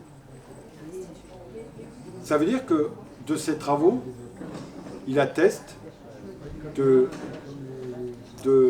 la compréhension et de l'efficacité de l'homéopathie. Parce que souvent on dit « Ah, l'homéopathie est fait placebo ». Sachez que les Russes ont fait à l'époque, ont fait des études sur plus de 70 000 patients, dont certains dans le coma, et dont sur des bêtes aussi, avec l'utilisation homéopathique, et eux attestent bien de la véracité, de l'efficacité de l'homéopathie. Mais là, ce qu'a fait Luc Montagnier, c'est qu'il atteste il atteste et il amène la compréhension du procédé de l'homéopathie, de l'efficacité de l'homéopathie. C'est-à-dire que ce n'est pas parce qu'on ne trouve plus la molécule physico-chimique que pour autant on n'a pas l'effet thérapeutique encore escompté. D'où une annexe d'une question que vous pourriez me poser, mais à laquelle je vais vous répondre avant que vous me la posiez. Souvent on me dit « Ah, mais quand il y a du chlore dans l'eau, moi je tire de l'eau, je la laisse de côté, je la mets au frigo, le lendemain ça sent plus le chlore, et ça pue le goût de chlore. Donc il n'y a plus de chlore dedans. » Oui, mais là, par rapport à ce que les travaux de Luc Montagnier et de la mémoire de l'eau, peut-être qu'il n'y a plus le goût, peut-être qu'il n'y a plus l'odeur, mais l'information oxydante de l'eau est encore présente. Donc c'est pour cette raison que je vous réponds à la question avant que vous me la posiez. C'est pas parce qu'il n'y a plus de chlore et plus d'odeur, mais si elle en a eu dedans, c'est pas parce que vous allez la laisser 12 heures dans le frigo que du coup elle sera plus indemne de son impact oxydant sur votre corps. Alors on fait comment? Ben, on va y venir à la fin. Comment on fait? Ça va toujours? Là, on en arrive à deux autres personnes. On en arrive à la fin parce que ça fait beaucoup, puis en plus il fait chaud, etc. Il fait soif. On va bien tirer. Ouais. En l'occurrence, là, c'est une photo qui a été prise au forum à la rencontre de l'eau qui s'est déroulée au Puy-en-Velay avec Marc-Henri et Gérald de Pollack. Marc-Henri, comme vous le voyez, dont je vous ai évoqué hier en musicologie, il a édité des bouquins sur la musique et l'eau, enfin c'est absolument magnifique. Professeur des universités depuis 1993, ingénieur chimiste de 80 à 88, c'est une tête, hein, cet homme. Et l'eau, lui, il parle de l'eau morphogénique. C'est-à-dire que lui, il dit, puisque notre corps est composé de 70% d'eau, c'est que c'est l'eau qui est morphogénique, ça veut dire que c'est l'eau qui nous donne la forme. Puisque normalement, si on se regarde dans une glace, on devrait voir une flaque d'eau. Et en fait, on voit une forme. Et c'est en ce sens qu'il parle d'eau morphogénique. Et c'est lui qui a amené à la compréhension de où se situait ce captage de l'information de la molécule d'eau. Et normalement, et donc il évoque, dans le domaine de cohérence, dont vous avez une photo dans le couloir, vous avez ces bancs de poissons. Ben, c'est ce qu'on appelle un domaine de cohérence, où lorsque vous voyez un vol d'étourneaux dans le ciel, vous avez 30 000 étourneaux, il y en a un qui tourne à droite, ils tournent tous à droite. Posez-vous la question, c'est où là, la conversation entre tous ces étourneaux et tous ces bancs de poissons qui forment ce domaine de cohérence? Eh bien, dans les molécules d'eau, à l'intérieur de notre cellule, ou rappelez-vous, à l'intérieur d'une petite cellule, il y a 22 milliards de molécules d'eau, eh bien, il y a un domaine de cohérence. Et c'est à l'intérieur de ce domaine de cohérence qu'il a identifié, toujours entre l'atome et son électron qui tourne, il y a un espace vide. Et cet espace vide, c'est là où il démontre où là se renferme l'information qui est donnée à la molécule d'eau. Et il y a les travaux de Joseph Ligné, notamment dans ce laboratoire souterrain en Suisse, là. Je ne sais pas si vous connaissez Ça porte un nom là, un gros laboratoire énorme qui fait... Hein? Le CERN, ouais. Où ils envoient un... Ils l'ont même fait cette expérience sur les fils téléphoniques parce qu'ils se sont dit c'est pas possible, on va le sortir de ce contexte-là, où ils ont envoyé un spin qui était sous cette forme-là et envoyé un spin à l'opposé sur deux directions. Donc ils ont envoyé le spin sous la même forme. Et puis à un endroit, je vous le détaille comme ça, mais scientifiquement, voilà, ils vont faire en sorte que le spin se tourne pour voir si l'autre, alors qu'il n'a aucune information de ce qui allait se passer, allait se tourner aussi. Et bien ce qui est incroyable, c'est que avant même d'envoyer l'information à ce spin-là de se tourner, l'autre avait déjà reçu l'information qu'on allait donner au premier spin, donc il s'était déjà mis à l'envers. Ça veut dire que Marc-Henri nous propose ce regard du passé, présent et futur. Là aussi, c'est des travaux absolument magnifiques, où ce que nous proposons aujourd'hui dans notre présent agit sur notre passé, mais agit aussi sur notre futur. Et ça, c'est lié à l'histoire quantique. Marc-Henri travaille beaucoup sur travaille encore aujourd'hui sur le quantique, c'est-à-dire la transformation de l'infiniment petit à l'intérieur de la matière. Voilà, mais en tout cas, lui, Marc-Henri, dans la vidéo « On a retrouvé la mémoire de l'eau », nous explique ce domaine de cohérence et à l'intérieur de laquelle se renferme l'information que l'on propose à l'eau. Et c'est dans ce domaine de cohérence qu'on appelle un cluster que va être enfermée cette information. Et à droite, nous avons Gérald de Pollack, qui lui est juste professeur en bioénergie à l'université de Washington à Seattle, et qui a mis en évidence, et là c'est estampillé par la communauté scientifique sans être remis en question, le 4e état de l'eau. Vous connaissez les 3 premiers états, liquide, gazeux, solide. Eh bien figurez-vous qu'il y a un 4e état de l'eau qu'on appelle la zone d'exclusion, qui est un état un peu gélatineux. Et là vous allez voir où on en arrive encore une fois sur l'aspect électromagnétique de l'eau. Alors, une petite annexe, ces deux personnes-là, que ce soit Marc-Henri, des grands scientifiques ou Gérald de Pollack, disent ouvertement, sachez qu'aujourd'hui, ce qui est intéressant de savoir, c'est que la communauté scientifique reconnaît qu'ils ne comprennent rien à l'eau. En fait, l'eau bouleverse le raisonnement scientifique. Si on s'appuie réellement sur les résultats de l'ensemble des personnes dont je viens de vous nommer, la science, entre guillemets, qui dit « oh, c'est comme ça », non. Un vrai scientifique remet en question ses travaux. Et c'est ce que font Marc-Henri, Luc Montagnier, c'est ce qu'il a fait, et c'est ce que fait Gérald de Pollack. Et ces gens-là disent « non, on ne comprend rien à l'eau. C'est le seul liquide qui, lorsqu'il gèle, s'expanse. C'est le seul liquide qui... » J'en parlais à mon amoureuse hier, je veux l'attraper, j'y arrive pas. Pourtant, si je me jette de 10 mètres et je fais un plat, je vais avoir un mur. Alors, expliquez-moi, d'un seul coup, je ne peux pas l'attraper, et d'un seul coup, c'est plus dur que de la pierre. C'est le seul liquide qui est transparent. Imaginez si l'eau était de couleur. C'est le seul liquide qui, lorsqu'on est plongé dans l'eau, remplit le vide, remplit tous nos espaces vides. Ça, c'est des questions moi, que je me suis des fois interrogé et posé. Je me suis dit, waouh, c'est quand même assez extraordinaire ce liquide. Eh bien, une des questions à laquelle les scientifiques ne répondent pas encore aujourd'hui, c'est ce nuage que nous voyons a une densité plus importante que l'air. Pourtant, il ne tombe pas. Il reste là-haut. Et là, aucun scientifique est en mesure d'expliquer pourquoi les nuages restent dans le ciel. Et ce n'est pas la seule question à laquelle les scientifiques ne peuvent pas répondre.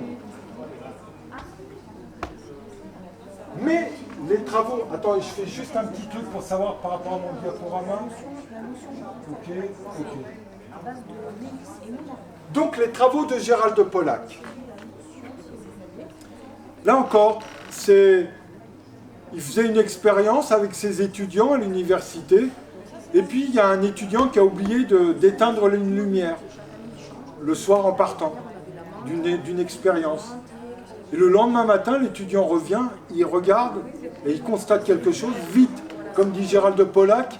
D'un seul coup, j'ai l'étudiant, alors qu'il était en rendez-vous avec quelqu'un dans son bureau, il y a l'étudiant qui rentre et qui dit « Ah, venez voir ce qui s'est passé dans le laboratoire cette nuit, etc. » Gérald de Pollack va voir, constate, et donc constate quelque chose qui révolutionne, une fois de plus, nos connaissances, à savoir cette histoire de zone d'exclusion et de quatrième état de l'eau.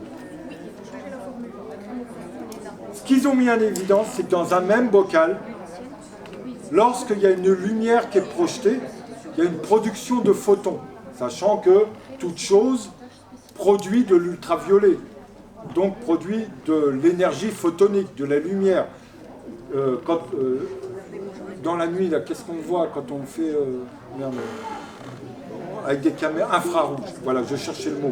Si on met tout noir et qu'on regarde à l'infrarouge, on va voir que nous, êtres humains, mais aussi la plante, génère de l'infrarouge, un verre, la table génère de l'infrarouge, la cagette génère de l'infrarouge, chaque chose matérielle génère de l'infrarouge, donc émet des photons, physico-chimiquement, de la lumière. Et là, ce qu'ils ont constaté, c'est que dans un même bocal, d'un seul coup, il y avait, alors à l'état microscopique, mais se formait en bordure du bocal une matière qui ne ressemblait plus à du solide, ni à du liquide, mais un peu gélatineux. Et c'est ce qu'ils ont nommé la zone d'exclusion.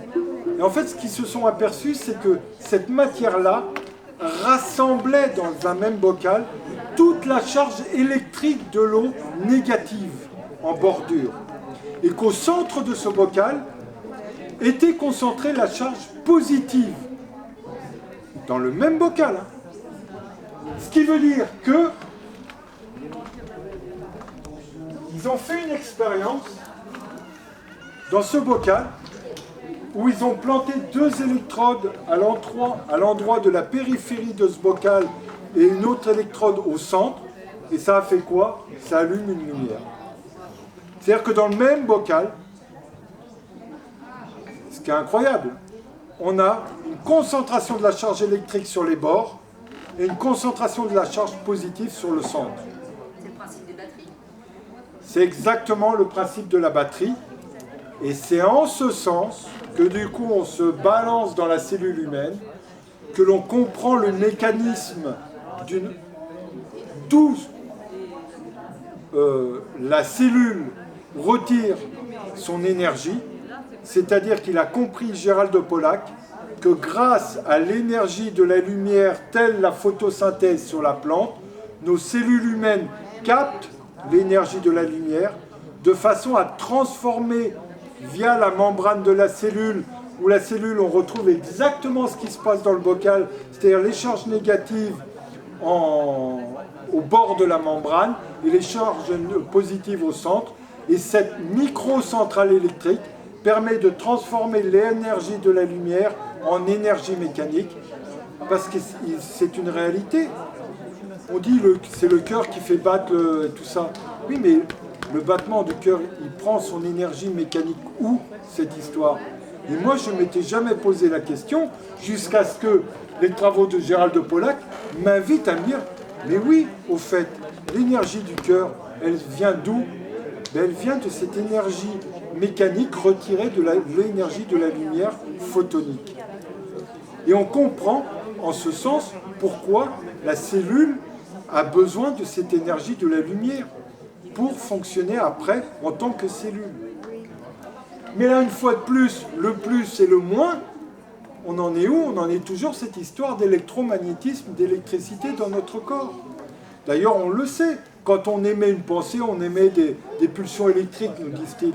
En fait, nous sommes des êtres aquatiques, du coup liés aux travaux de Marcel Violet, des êtres électromagnétiques, justifiés par les travaux de Louis-Claude Vincent sur l'électromagnétisme, le pH charge proton, le RH2 charge électron et l'effet diélectrique l'expression électromagnétique de la résistivité des minéraux.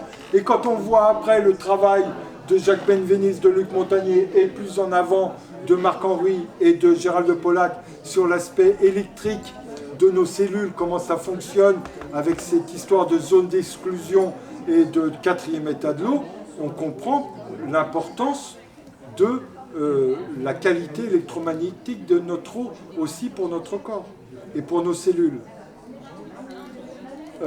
Sachant que ces applications de la zone d'exclusion, c'est quelque chose d'assez phénoménal, parce que là jusqu'à présent, Gérald de Pollack, qui est d'actualité, hein, voit plus de 500 applications de la zone d'exclusion pour des applications très précises de l'activité humaine, notamment générer de l'énergie libre. Vous l'avez vu, là, l'histoire des 2 électrodes dans un bocal, quoi. Celle d'avant, là, qui est schématiquement plus compréhensible. Hein, c'est ça, vous avez le bocal, quand il plonge, on pourrait générer de l'électricité. Donc vous voyez l'énergie libre qu'on pourrait en retirer. La zone d'exclusion aussi permettrait de dépolluer nos eaux, parce que la zone d'exclusion repousse les solutés indésirables du fait de cette histoire électromagnétique. Donc du coup, on pourrait dépolluer les eaux grâce à cette histoire de zone d'exclusion. Pour autant, de ces 500 applications possibles, il y en a 5 sur lesquelles ils bossent, plus précisément en ce moment, parce qu'il sait que la communauté scientifique, il ne faut pas trop leur en apporter d'un seul coup, là, parce qu'il va révolutionner beaucoup de choses par rapport à ça. Sachant que cette histoire de charge électrique qui se déplace dans l'eau, du coup, Gérald de Pollack comme Marc-Henri disent l'eau, c'est pas H2O. Des fois, ça peut être H3O2, H5O3, etc. L'eau, c'est pas H2O uniquement. Ça peut être toute une variable, une variante de charge électrique du fait de là où elle se trouve. Il y a André Van Liesbeth, un yogi, André Van Liesbeth, un des yogis, qui a écrit un livre qui s'appelle Pranayama. Et justement, il y a une grosse partie sur l'eau et sur le fait qu'il faut aller régulièrement marcher au bord d'un cours d'eau, au bord de cascades pour recharger électroniquement le corps. Oui. C'est pour cette raison, vous avez tous entendu là cette histoire de Pranayama, Pranayama. L'énergie vitale. Voilà. Ayama. Voilà.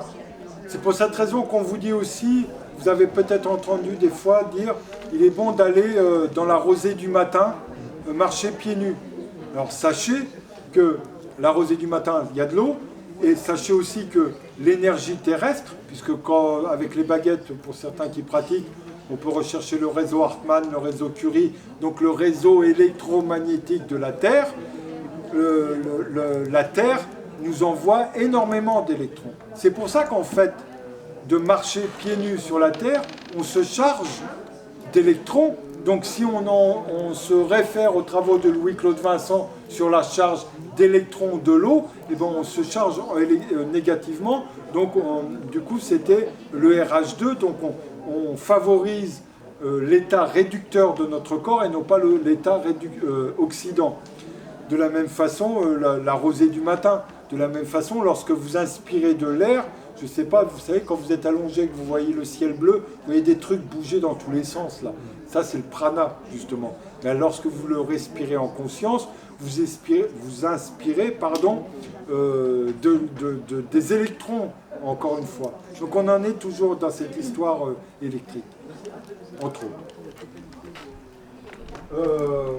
Voilà.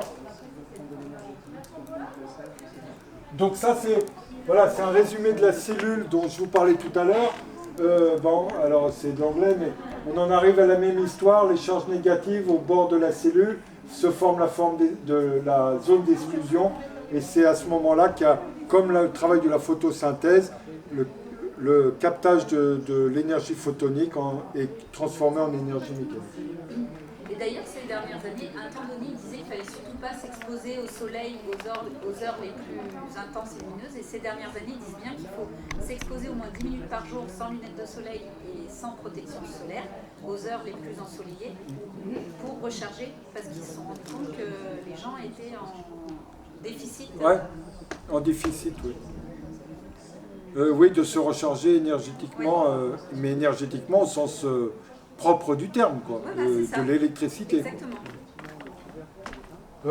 Donc sur mon petit diaporama, nous voilà à la fin. Je termine comme l'évangile selon saint Jean, au commencement était l'eau de la vie, et bien à la fin l'eau se fait chair, bien que dans l'évangile c'est le verbe qui s'est fait chair, mais pour moi c'est l'eau qui prend matière, d'autant plus quand je m'appuie sur les travaux de Marc-Henri sur le fait que c'est l'eau qui donne la forme, l'eau morphogénique.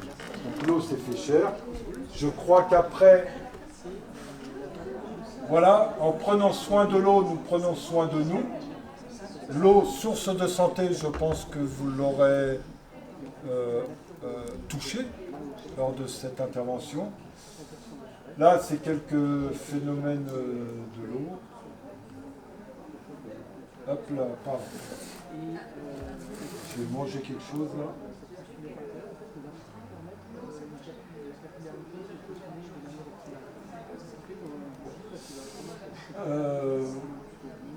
Après, la question que vous allez peut-être me poser, c'est qu'est-ce qu'on fait maintenant? On va tous mourir. Non, oui, enfin, bien sûr, heureusement. T'es obligé de boire que de la bière, mais il y a Ah non, c'est la fin. Alors, du coup, je vais vous mettre sur l'autre. Ça va, je peux encore continuer à chouiller? faut créer un vortex avant de boire. Normalement, il y a beaucoup d'ateliers là.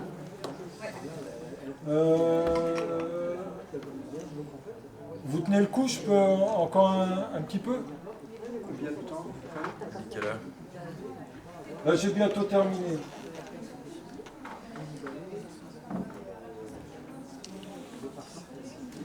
Voilà, ça c'est lorsqu'il a été relégué, Jacques Benveniste, dans son Algeco avec sa caravane.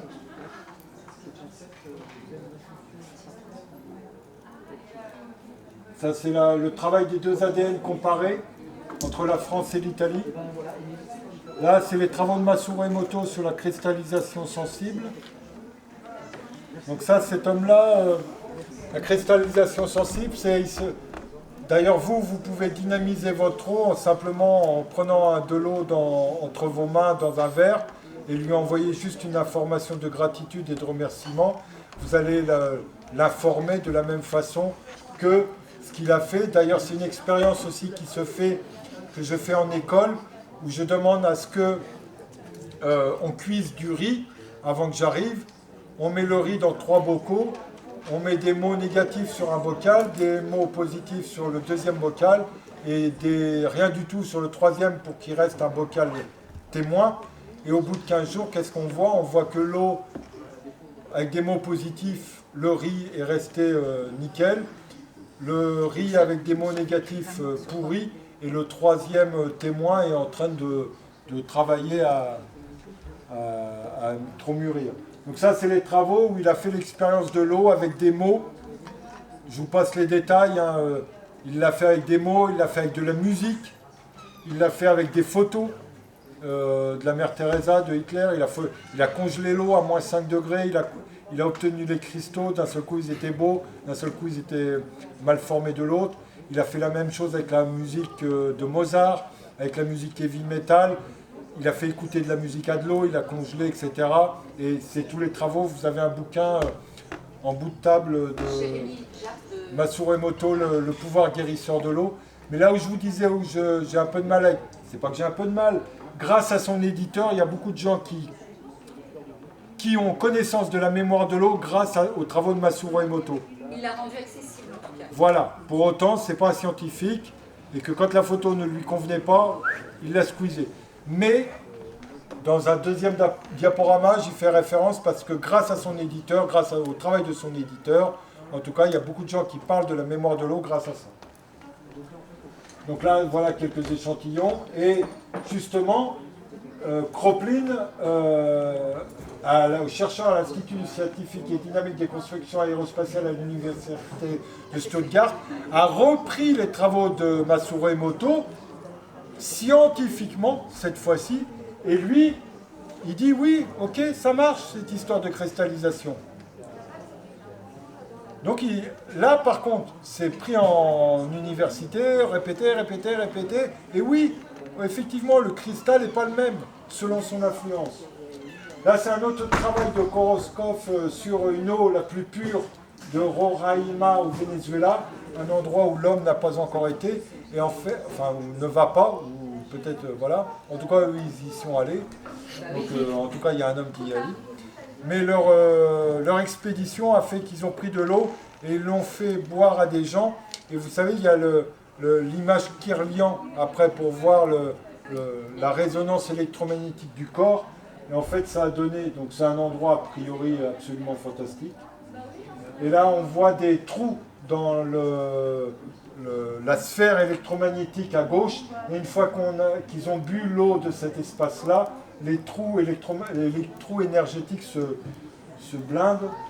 Là, c'est le travail en Inde, aux universités d'Inde, avec de l'eau informée sur les cultures, avec des résultats assez exceptionnels entre la gauche et la droite, entre l'eau normale et de l'eau informée à droite, avec un impact sur les cultures, sur le vivant, bien évidemment.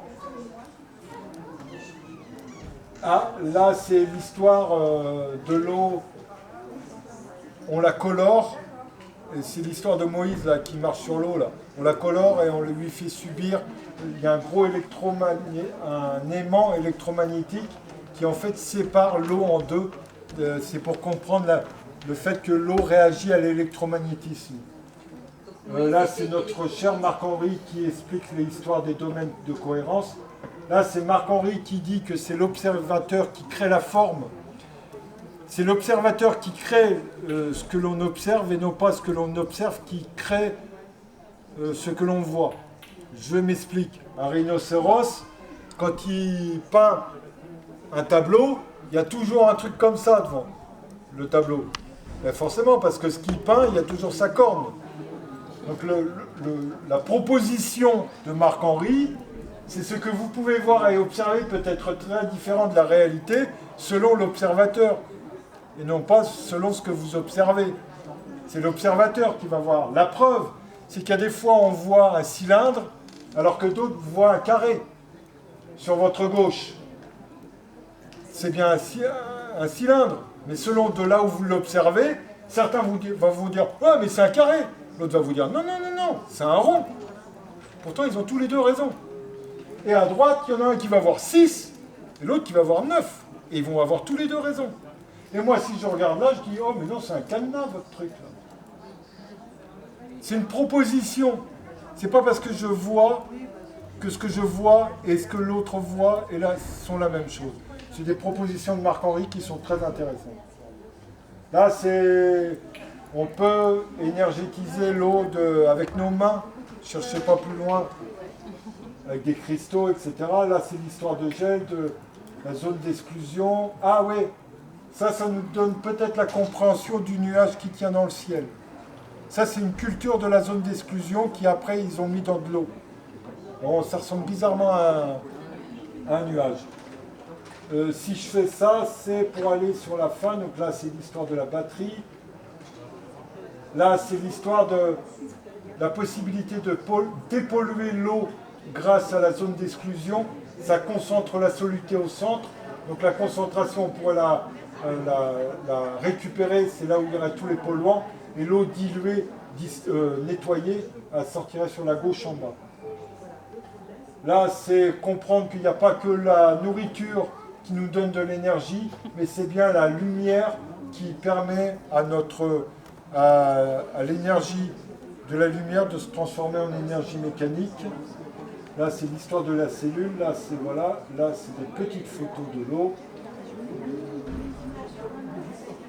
Ça, c'est un feu sur l'eau que nous avions fait sur la Loire, gelé. Et ça, c'est des filtrations. Particulier, c'est général, particulier. Et ça, c'est un osmoseur. En l'occurrence, c'est ce que je préconise pour filtrer l'eau alimentaire et de boisson. Ça, c'est chez un agriculteur. On n'est plus sur les mêmes dimensions de filtration. voilà. L'agriculteur, il s'en sert pour nourrir ses bêtes, en fait. C'est ça, pour alimenter. Oui. Et pour lui aussi.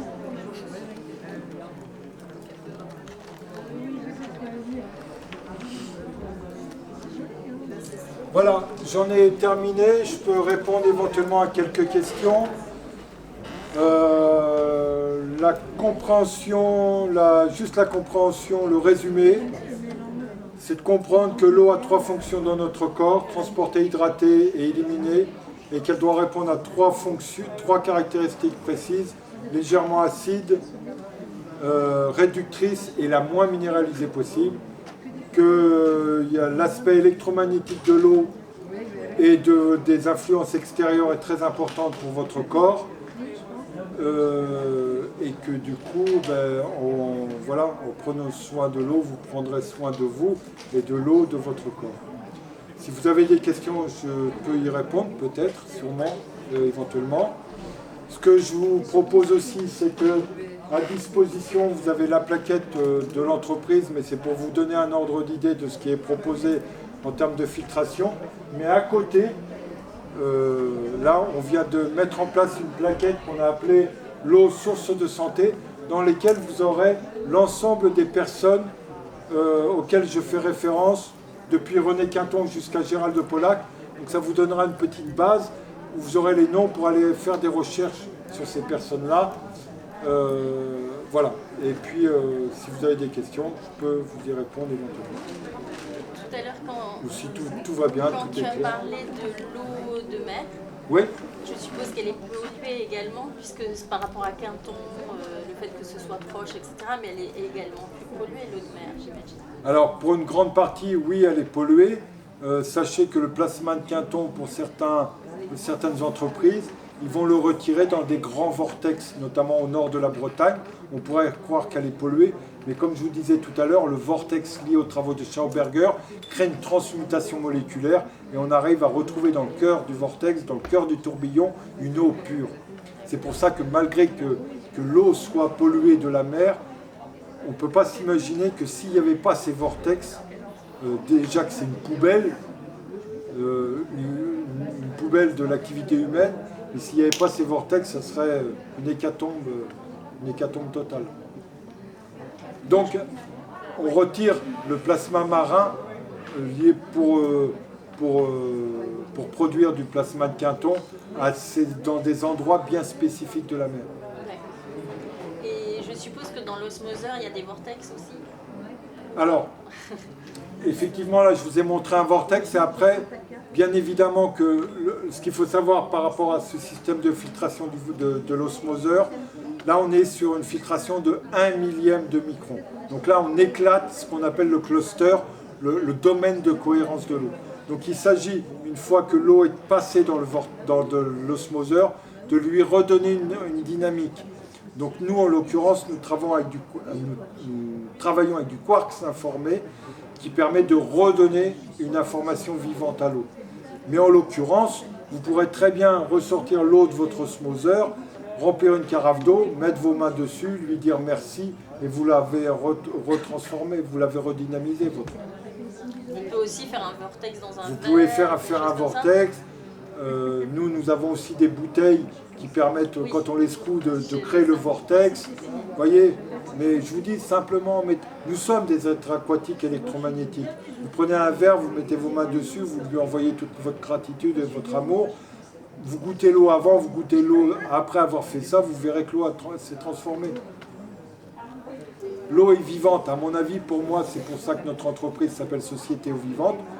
C'est une entreprise qui s'appelle Société Eau Vivante. C'est-à-dire que grâce à l'eau, la société deviendra vivante. Ce n'est pas société en termes d'entreprise, c'est société en termes de la société. Mais pour moi, l'eau est plus qu'un élément. Pour moi, ce n'est pas un élément, c'est un être vivant. Et où j'apprends encore tous les jours dessus. Intense, hein. Ça a été ? Oui, mais c'est intense. Hein. Je vous ai fait la petite conférence. Ah ouais. Non mais, sachez voilà que si vous avez touché quelque chose aujourd'hui, sur des connaissances physico-chimiques et quantiques par rapport à cette histoire de mémoire de l'eau. Et sachez que tous les jours, moi je reste stupéfait des découvertes qui sont loin d'être terminées par rapport à l'eau, parce que, comme dit Gérald de Pollard et Marc-Henri, on a encore tout à découvrir de l'eau. Tout. Écoutez, je vous remercie de votre attention, je remercie l'organisation de m'avoir invité, et je vous remercie de votre écoute. Et puis, voilà, je suis disponible après pour... Sachez qu'il y a un DVD, le forum à la rencontre de l'eau aussi, il y a 6 DVD dedans, qui sont le résumé des 3 jours de conférence sur la dynamique de l'eau, la mémoire de l'eau et la bioélectronique de Vincent qui avait eu lieu en 2018, disponible, et je me rends disponible après pour vous. Là, il y a le magazine Kaizen qui organise tout le mois de juillet le sommet de l'eau. Ah, d'accord. C'est en ligne avec, pareil, des petites conférences, des choses comme ça. Je pense que ça peut être intéressant. Yes. Prenez soin de vous. Merci. Merci à vous. Merci. Merci.